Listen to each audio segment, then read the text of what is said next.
Yang kudus, Yesus Kristus, Tuhan dan Juru Selamat kami yang hidup. Kita yang percaya dan bersiap mendengar firman Tuhan, bersama-sama dengan saya kita katakan amin. Sekali lagi berikan kemuliaan bagi Allah kita.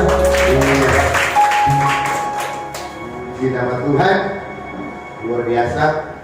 Hari ini sangat bersemangat semuanya. Puji Tuhan, dengan luar biasa kita merasakan lawatan dan hadirat Tuhan di dalam kehidupan kita, Bapak Ibu. Puji Tuhan. Bapak Ibu yang terkasih dalam nama Tuhan Yesus Kristus, hari ini firman Tuhan saya akan bawakan dari kitab 1 Samuel pasal 30 ayat 1 sampai dengan ayatnya ini cukup panjang sebenarnya, sampai dengan ayatnya yang ke-25. Mengingat karena nikmat kali tadi kita waktu praise and worship ya, sehingga waktu kita sudah cukup banyak yang habis. Nanti Bapak Ibu boleh baca firman Tuhannya sendiri di rumah. Saya akan menyimpulkannya buat kita semuanya. Ya, judul daripada perikop firman Tuhan hari ini dari 1 Samuel. Kitab 1 Samuel pasal 30 ayat 1 sampai 25. Ini bercerita tentang bagaimana Raja Daud. Ya, Daud. Tahu ya Daud ya? Si Daud, bukan Daud Subarani, Daud yang di Alkitab kita. Ya, Daud saat itu belum jadi raja. Tapi yang jadi persoalan adalah ada raja yang sebelumnya yaitu Raja Saul iri. Karena apa? Dia menganggap Daud ini bakal jadi saingannya. Kalau raja itu maunya kan kalau jadi raja, misalnya dia mati, maunya kan anaknya yang jadi raja berikutnya, kan gitu. Nah, ini Saul sudah tahu bahwasanya habis dia jadi raja selesai, maka tidak diganti melalui anaknya tetapi kepada orang lain, dan orang itu adalah Daud. Nah, apa yang terjadi? Iri dan dengki Saul, akhirnya Daud ditetapkan sebagai buronan dari kerajaan Israel. Padahal Daud adalah pahlawan. Dia yang bunuh Goliat. Setiap kali dia berperang kepada musuh-musuh Israel, ketika dia dipercayakan, tidak pernah dia mendapatkan kekalahan satu kali pun. Dia selalu menang. Dia orang yang dicintai sama pasukannya. Tapi karena iri dengki Saul, akhirnya dia harus tersingkir dari kerajaan Israel. Dia menjadi buronan, tidak punya tempat tinggal. Dia lari ke sana kemari. Bahkan beberapa kali peristiwa, sebenarnya Daud itu bisa membunuh Saul 2 kali tepatnya. Sebenarnya Daud bisa sembelih si Saul. Tetapi yang dilakukan Daud apa? Gak mau dia. Saya gak mau bunuh orang yang diurapi Tuhan. Sudah. Si Saul waktu dilihat fakta bahwa dia bisa dibunuh, dia nangis. Daud, salah telah aku, katanya. Ya kan, kalau orang karo kayak gitu, salah telah aku. Salah kaya benar. Udahlah, tapi sebentar saja penyesalannya. Habis itu dikejar-kejar lagi, mau dibunuh lagi dia. Sehingga Daud menjadi pelarian. Sampailah kepada satu titik. Mungkin Daud berpikir begini, Bapak Ibu. Kalau di negara sendiri udah jadi musuh, lebih baguslah aku jadi kawan dari musuh. Musuhnya orang Israel siapa? Bangsa Filistin. Kawan yang berperang itu selalu orang Filistin. Dimusuhi sama orang Israel, maka Daud berpikir, udah jadi sekutu aja sekalian sama musuh. Akhirnya dia mendatangi raja kota Gat, yaitu Akis. Dia bilang kepada raja itu, Raja, biarlah aku jadi anak buah. Hari ini kau tahu di Israel sana sudah dikeluarkan perintah dan berita bahwasanya Daud adalah musuh kerajaan Israel. Jadi hari ini aku tidak lagi kawan sama orang Israel. Hari ini aku bersekutu dengan. Lalu Raja Akis, raja kota Gat, cocok ya. Ini orang yang hebat berperang, ini orang yang jago berperang, pasti membawa keuntungan sama aku. Akhirnya Daud bersekutu menjadi anak buah, yaitu Akis, raja orang Filistin. Nah, karena banyak rombongan Daud minta, kasihlah satu tempat untuk aku tinggal beserta dengan istriku, bahkan juga dengan istri anak buahku. Keluarga kami dan kami bawa semua. Oke, kalau begitu saya berikan pada Ziklag bagi. Ada suatu kota, daerah namanya Ziklag di tanah Negev. Di sanalah mereka tinggal.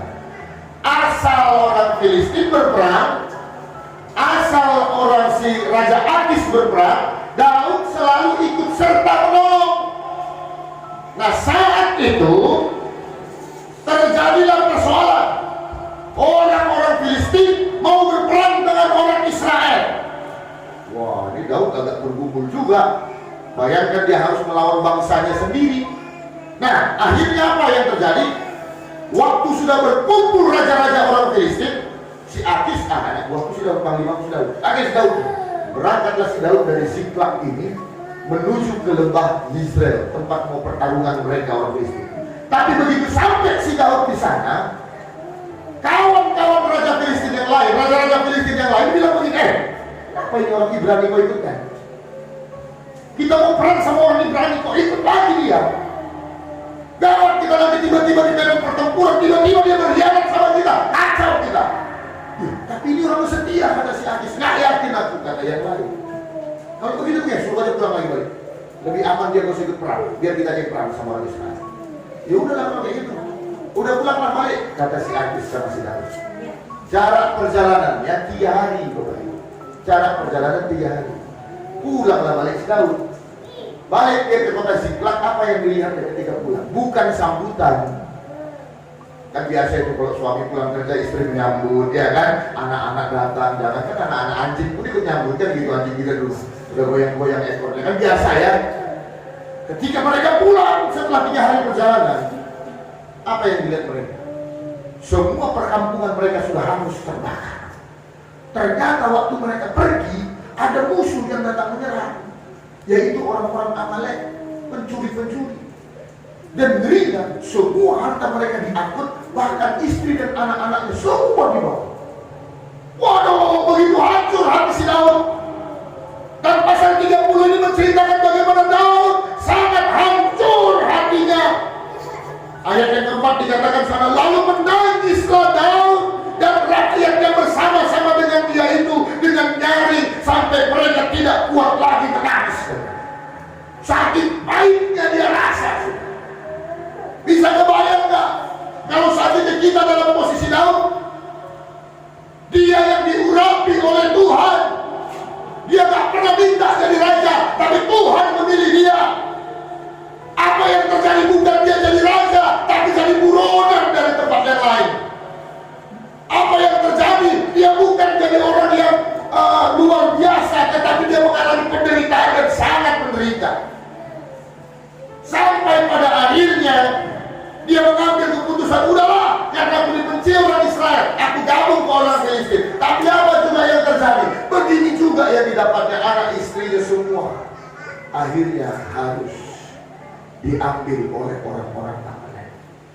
Itu sebabnya Daud sangat menangis. Ibarat kata sudah jatuh ketimpa tangga pula. Ada yang pernah mengalami atau merasakan hal seperti ini? Awak melayani Tuhan, awak pikir melayani Tuhan bakal aman, damai, sejahtera. Ketika memutuskan menjadi PNS, pegawai negeri sorga, iya kan? Awak pikir pasti akan dibiayai oleh sorga. Iya ya, karena pegawai negeri sipil aja dibiayai oleh negara, kan gitu. Apalagi pegawai negeri sorga, harusnya dibiayai oleh sorga. Tapi apa yang terjadi? Hidup nggak gampang. Ternyata hidup melayani Tuhan lebih luar biasa. Bukan risol makin laku, makin sepi. Bukan pekerjaan makin bagus, dipecat orang. Bukan jualan kita laku, dagangan kita makin banyak.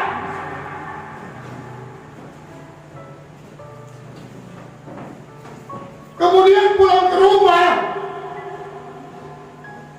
yang dilihat bukan makin baik, tapi yang dilihat apa? Malah kekacauan yang lebih parah. Istri nggak mau tahu, anak-anak mungkin nggak beres juga. Semua menuntut ini dan itu. Lalu menangislah Daud dan rakyat yang bersama-sama dengan dia. Sampai habis suaranya menangis karena merasa kok sial kali hidup diri. Kok parah kali hidup ini. Gak banyak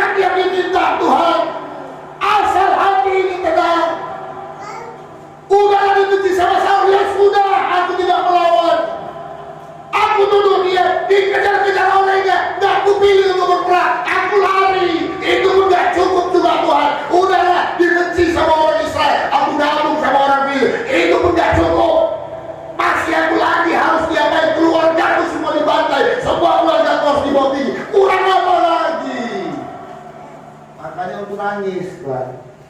Daudnya nangis sekali. Ya kan? Ibarat kalau misalnya anak muda berteman sudah puluhan tahun, udah mencicil cincin kawin, sudah ngasih DP untuk apa namanya, sinamot, sudah dipancar gedung tadi, sudah di tempahkan kebaya tadi, bahkan jas tadi, tapi kawinnya sama orang lain. Baik, udah gitu belum gitu juga, ya kan? Datang lagi tagihan, bang jasmu belum bayar ini, bang bayar belum berapa kali udah. Datang lagi yang kebayar kemarin ada baju, semua tagihan balik lagi, udah gagal kali harus bayarin lagi. Saudara, udah jatuh ketimpa tangga pula. Dan yang parahnya ayatnya yang kelima, ayat yang ke-6, coba diklik, ayat ke-6 dilanjutkan di sana. Dan Daud sangat terjepit karena rakyat mengatakan hendak melempari dia dengan batu. Seluruh rakyat itu telah pedih hati, masing-masing karena anaknya laki-laki dan perempuan. Tetapi Daud menguatkan kepercayaannya kepada Tuhan Allah. Udah pun dia sial begitu, akhirnya prajurit-prajuritnya udah gak tertahan lagi. Semua udah merasa Allah, gara-gara ikut kau waktu ini Daud. Gara-gara kau lah semua kesusahan ini Daud. Kalau dikejar-kejar gak jadi masalah, kalau tidak memiliki uang gak jadi masalah, tapi anakku semua dibawa, istriku dibawa semua, apalagi yang kau minta? Akhirnya rakyat atau prajuritnya semua mulai memberontak pada dia dan mengatakan lempar aja dan sampai mati, tidak beres. Ngeri. Karena apa? Kebiasaan manusia begitu, ya kan? Satu keburukan akan hilang oleh satu kebaikan, 1000 kebaikan akan hilang hanya karena satu kesalahan. Tapi nanti kalau udah mati semua pasti jadi baik. Tunggulah. Kalau sekarang mau dibenci sama menantumu, tunggu aja nanti mau mati, pasti baik kau bilang. Ngeri namun, lucu namun, diingat yang baik. Tapi kalau hidup, tengoknya enggak. Ya kan? Banyak itu. Ayo lihat tuh. Waktu hidup mertuanya dilihat. Tapi giliran meninggal, apalagi dikasih mic sama dia, buat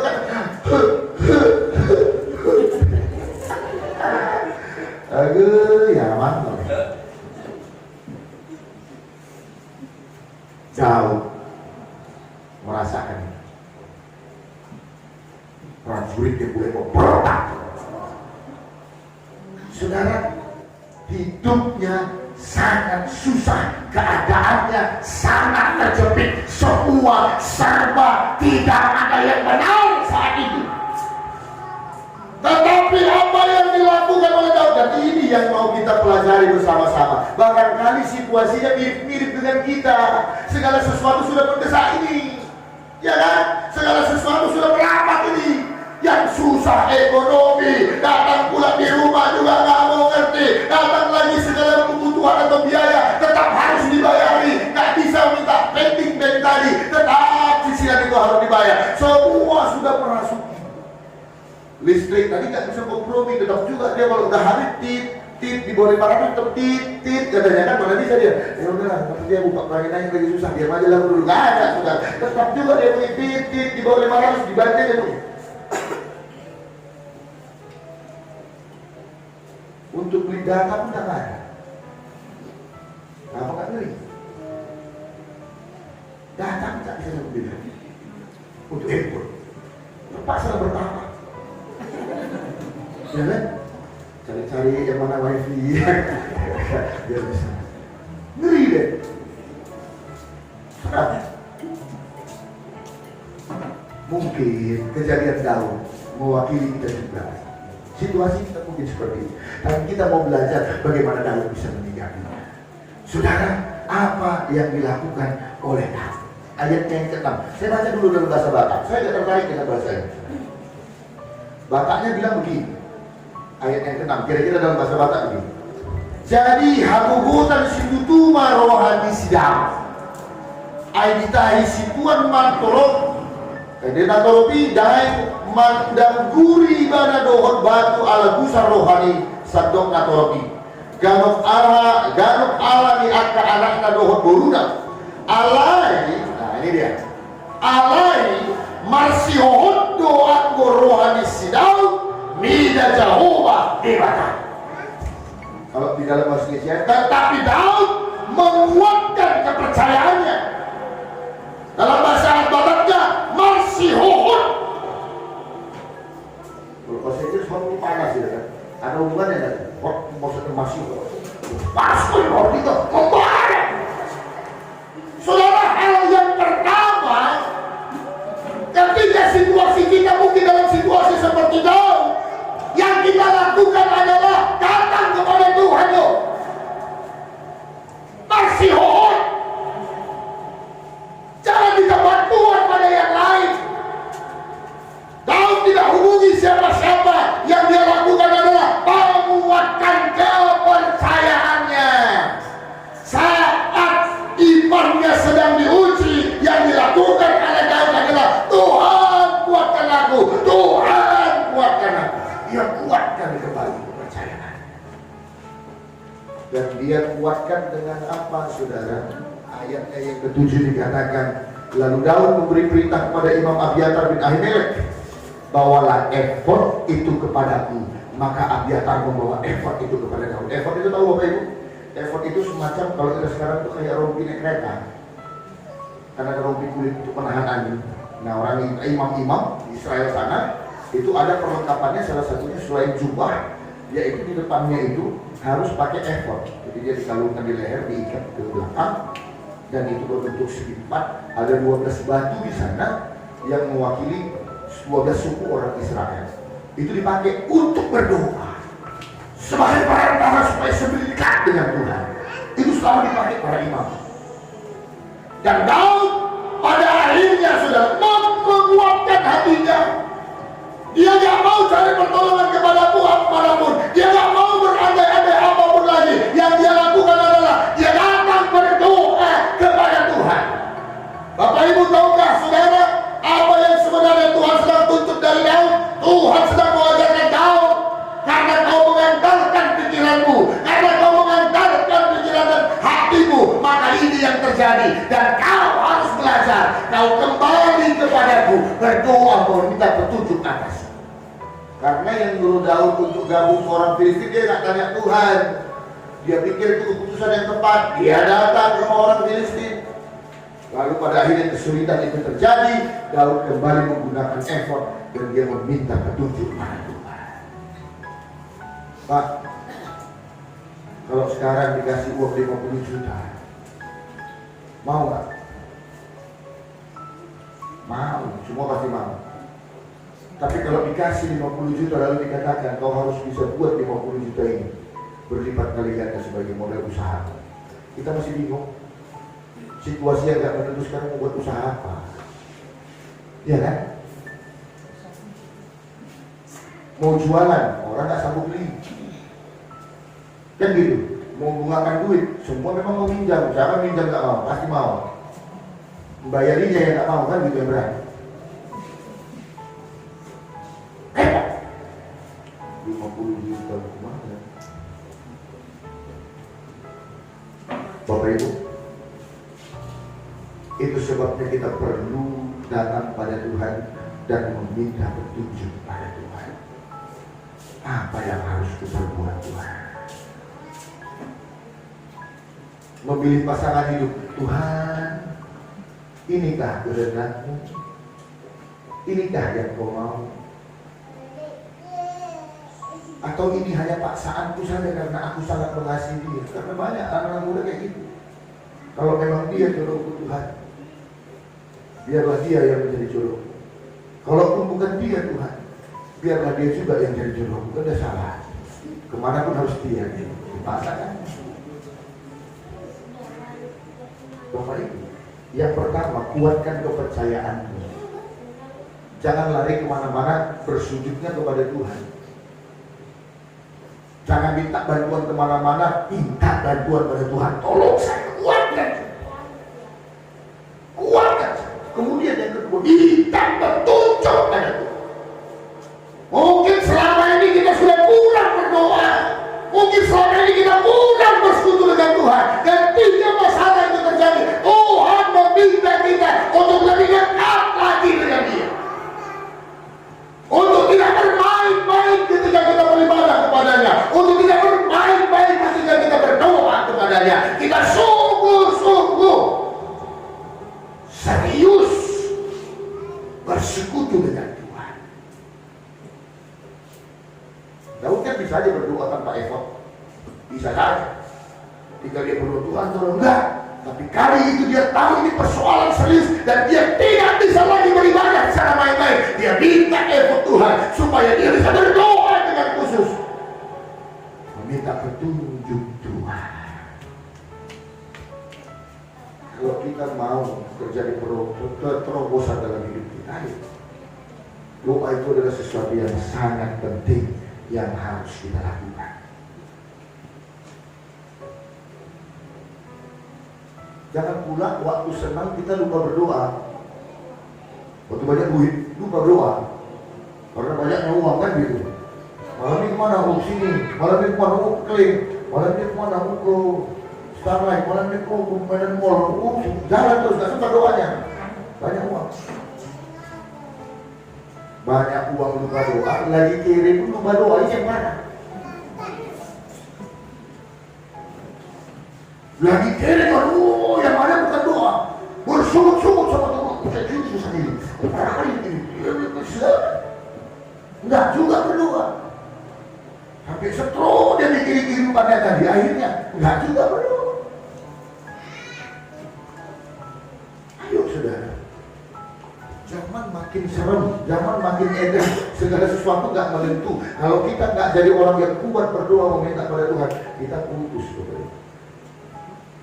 Selesai kita, merah kita, saya lihat kita menghadapi hidup ini, mendekat pada Tuhan, bersungguh-sungguh pada Tuhan. Kalau dulu ke gereja hanya sebagai rutinitas, mulai dari hari ini kau sungguh-sungguh tahu bahwasanya kamu butuhkan Tuhan dalam segala hal. Kalau dulu kita berdoa hanya sekedar formalitas kita sebagai orang Kristen, kita lipat tangan, tapi hari ini kita tahu kita berdoa karena itu adalah nafas kita sebagai orang percaya. Itu yang bisa buat kita komunikasi dengan Tuhan, dan dengan Tuhanlah kita bisa mendapatkan kedamaian. Lalu kemudian dilanjutkan di sana, setelah dia berdoa, lalu Tuhan kasih petunjuk, kejar orang Amalek. Tapi udah jauh, udah 3 hari perjalanan. Apa masih kejar? Pasti akan kau dapat. Apa yang dilakukan Daud? Dia lakukan apa yang dikatakan Tuhan kepadanya. Berserta dengan prajuritnya 600 orang, mereka berangkat. Mereka berangkat kejar ke sana. Ketika sampai di sebuah sungai, kemudian sungai Yabok, baru saat itu, kemudian 200 orang bilang, aduh udah capek kali kami, gak berhenti-berhenti dari kemarin, dari hadis dari Israel, langsung ke Ziklag, lagi langsung berangkat lagi gitu. Kami capek kali lah, Daud, kami berhenti dari sini, 200 orang kami berhenti di sini, gak sanggup. Oke, berarti siapa yang masih sanggup, ayo kita yang berangkat ke sana. Akhirnya sisa tinggal 400 yang berangkat. Apa yang terjadi saudara? Orang Amalek bisa dikejar oleh Daud, dikalahkan oleh Daud, anak istrinya semua boleh pulang, bahkan harta benda mereka kembali. Apa yang dirampas oleh orang Amalek mereka rampas kembali. Tapi Daud bukan orang yang egois. Ketika dia balik, dia lihat 200 prajurit yang masih nunggu di sungai tadi. Dia bilang, bagianmu sama, apa yang kami dapat itu juga yang sama. Ini orang yang penuh dengan belas kasih. Saudaraku yang terkasih, Tuhan mau melalui penderitaan yang kita hadapi, keterjempitan yang kita hadapi, kita tetap berani untuk menyatakan kasih. Saya mau bilang gini, jangan sebut iman. Makanya Tuhan Yesus bilang, kalau kau berbuat baik hanya kepada yang baik kepadamu, apakah balasan? Karena pemungut cukai pun melakukan hal yang sama. ada Tuhan. Kalau kau bilang kau beriman, tapi hanya melakukan apa yang ada instingmu secara manusia, itu namanya bukan iman. Kalau kita hanya bisa berbuat baik sama orang yang baik sama kita, nggak ada bedanya dong. Tapi kalau kita bisa berbuat baik kepada orang yang tidak baik pada kita, itu yang namanya iman. Kalau kita bisa memberi saat kita berpunya, itu bukan iman.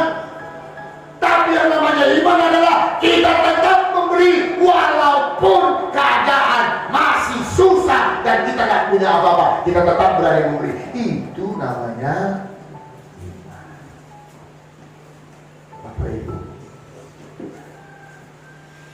dalam kesulitan itu Daud juga diajarkan Tuhan supaya dia memberikan hati beriman untuk juga mengampuni orang-orang yang mungkin tidak bersama-sama dengan dia, yang berkata di hatinya, saya nggak tahu kepahitan apa kadang-kadang berumah tangga ini. Jadi jangan sebut kita cinta, jangan sebut kita itu cinta kalau seandainya hanya sayang sama istri pada saat istri kita langsing. Giliran istri kita udah langsung, kita begitu perempuan lain, itu gak cinta namanya. Jangan begitu, saudara. Kita harus konsisten menjalankan kasih, itu yang harus tergambar dalam kita. Jangan sayang sama suami saat suami punya uang. Bu, ya, saat dikasih belanja, masuk restoran tadi, senyum merekah gitu. Pulang suami tadi, pulang Pak, capek Pak, ya gini lah Pak. Apa minum? Apa yang ada? Kopi 2, cappuccino, manis dingin, apa? Giliran suaminya PHK, tidur. Lihat, apa kek? Memangnya PLN bisa nunggu? Ya di TikTok kemarin kan udah ada. Kalau kamu saja dikasih uang belanja 15.000 sebulan gimana? Mau beli apa? Oh, kalau 15.000 dikasih ya paling nanti beli gorengan. Terus kemudian apa? Ya sisanya beli bumbu. Lalu sisanya lagi untuk bayar parkir. Bayar parkir di mana? Untuk mana? Untuk dia pengadilan agama, bercerai katanya begitu.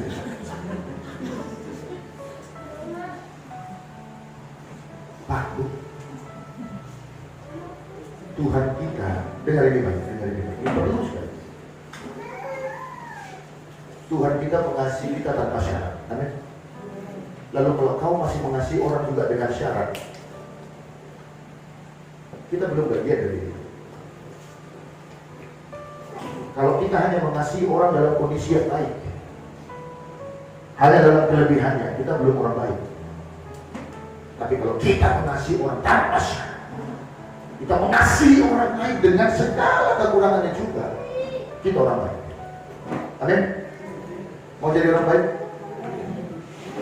Saya akan ceritakan kesaksian saya. Saya dulu SMP nakal.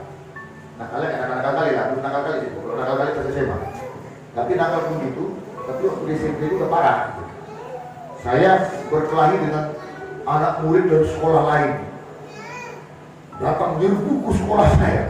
Heboh, karena tak pernah kejadian begitu. Berkelahi, takut, ini saya sendiri. Ada teman saya juga, dia memang ada juga. Saya yang duel sama mereka. Kemudian puji Tuhan loloslah saya gitu kan. Lolos. Tapi ketahuan guru besoknya, saya dipanggil guru. Dipanggil orang tua itu. Dalam hati saya, kalau ini cilaka. Kalau ini sekali ini jadi saksang lah sekali ini pikir gitu. Datanglah, dipanggillah saya, bapak saya udah nyampe.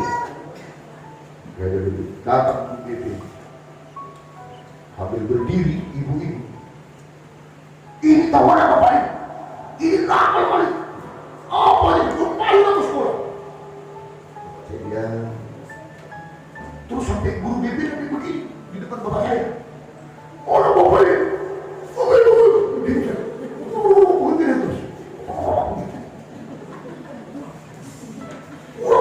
Akhirnya saya pikir udah ini ikhlas aja lah. Akhirnya memang siap ngambil dipikirin. Apa yang dilakukan bapak saya? Ditangkap bapak saya tangan guru. Terus dikebaskan. Kalau kau nggak sanggup jadi anakku, buat surat pindahnya biar pindah anakku sekarang.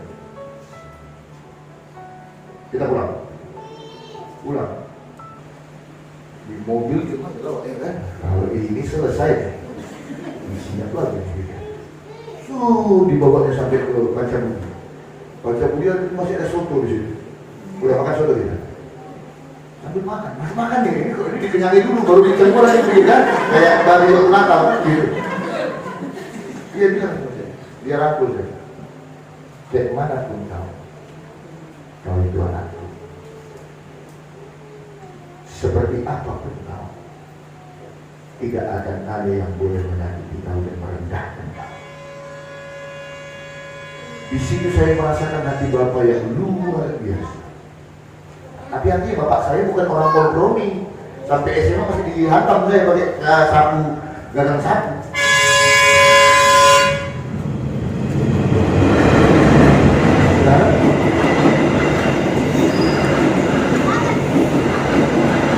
Ini yang sedang dilatih oleh Tuhan di dalam keterjempitan ini.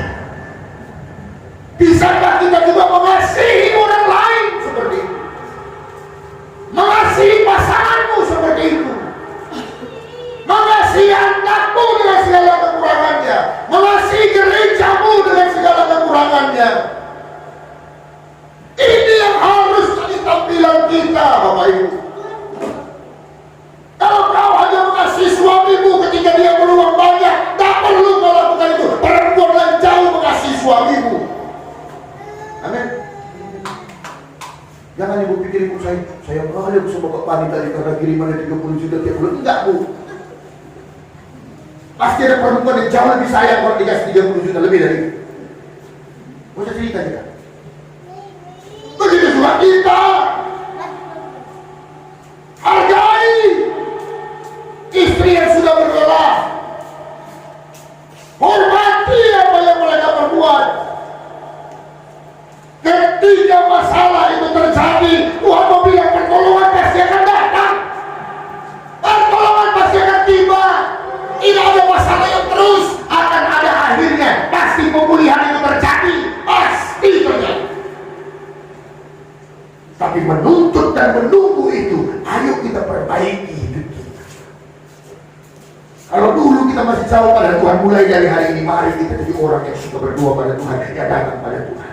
Kalau dulu kita memandang segala sesuatu hanya dengan pemberian dan perbuatan, hari ini kita tidak melihat itu. Kita memandang siapapun dengan kasih karunia Tuhan. Kita harus jadi satu tim, Bapak Ibu. Amin. Di gereja ini kita harus jadi satu tim. Kalau main bola itu nggak ada bisa jadi striker semua, ya kan? Jadi striker semua kan siapa ya? Siapa kipernya? Enggak. Semua ada posnya masing-masing. Dan kalau satu bermasalah, itu masalah semua. Jadi jangan salah, saudara.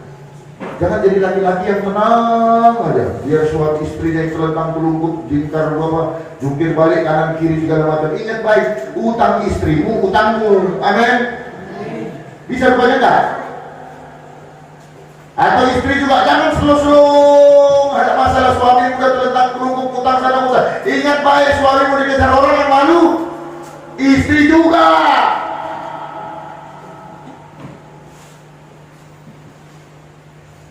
Bisa rupanya datang tukang kredit tadi nggak tahu aku suami itu Pak, bukan aku. Bisa. Kita adalah satu kesatuan. Amin. Jadi jangan Pak, kita sering kali karena kau tuh jangan. Kita bilang sama istri kita kalau lagi bermasalah, tapi kita mencari satu anak kita itu ada. Nah, anak kita. Saudara, ayo kita perbaiki sikap hidup kita. Keadaan boleh menyakit, keadaan boleh, tapi dengan ini baik. Pertolongan Tuhan tidak akan pernah terlambat. Amin. Hari ini boleh kiri, besok lusa pasti ada berkatnya. Ya kan? Nggak ada orang kuliah terus habis itu sudah pasti ya sudah. Walaupun lambat. Nggak ada orang yang mau pacaran terus nggak nikah ya kan? Salah satu pasti akan meninggalkan. Pasti harus ada klimaksnya. Begitu juga hidup kita. Nggak ada yang kesulitan terus nggak ada jalan keluar. Daud juga nggak selamanya dia menderita, pada akhirnya dia menjadi seorang raja. Kita pun dengan dia perbaiki hidup kita. Tuhan sedang mempersiapkan kita menjadi pribadi-pribadi yang luar biasa untuk menerima berkatnya di kemudian hari atas kita. Amin. Perbaiki hidup kita, mendekat pada Tuhan, datang pada Tuhan, berdoa dengan sungguh-sungguh, bangun hubungan yang baik dengan Tuhan, dan kemudian tunjukkanlah kasih sebagai kita orang yang beriman. Amin. Kita satukan hati, kita bersatu di dalam doa. Terima kasih Bapa kami yang baik, terima kasih Allah kami yang hidup. Kami bersyukur Tuhan, hari ini kebenaran firman-Mu sudah boleh menguatkan kami, bahwasanya apapun persoalan dalam hidup kami boleh percaya Tuhan Engkau tidak tinggal diam. Kami punya Tuhan yang memberikan pertolongan dalam hidup kami. Bapa di dalam surga, berkati kebenaran firman-Mu. Tuhan, Engkau sedang mendidik kami supaya kami menjadi orang yang datang pada Tuhan, meminta pertolongan hanya pada Tuhan, berseru-seru kepada Tuhan, memohon pertolongan-Mu. Dan Tuhan, ajar kami supaya kami menyadari kalau selama ini mungkin kami sudah jauh, selama ini sudah kami menganggap sesuatu yang biasa saja untuk bersekutu dengan Tuhan. Tapi Tuhan, ternyata salah satu jalan keluar untuk memberikan pertolongan adalah ketika kami membangun persekutuan yang sungguh dan benar bagi Tuhan. Tidak hanya sekedar formalitas, tetapi menjadikan ibadah menjadi satu kebutuhan yang sungguh dalam hidup kami. Dan Tuhan, ajar kami untuk mencerminkan kasih-Mu Bapa dimanapun kami boleh berada. Ketika Tuhan mau, maka Tuhan sanggup memberkati. Dan ajar kami Tuhan, sebelum Tuhan siapkan itu, kami punya hati yang mau memberi, kami punya hati yang mau menyalurkan kasih dimanapun dan kapanpun kami boleh berada. Terima kasih Tuhan Yesus. Inilah doa kami Tuhan, dan kami akhiri pemberitaan firman-Mu dengan ucapan syukur dalam nama Putra-Mu yang kudus, Kristus Yesus, Tuhan dan Juru Selamat kami yang hidup, kita yang percaya dan berkati Tuhan. Sama-sama kita katakan amin.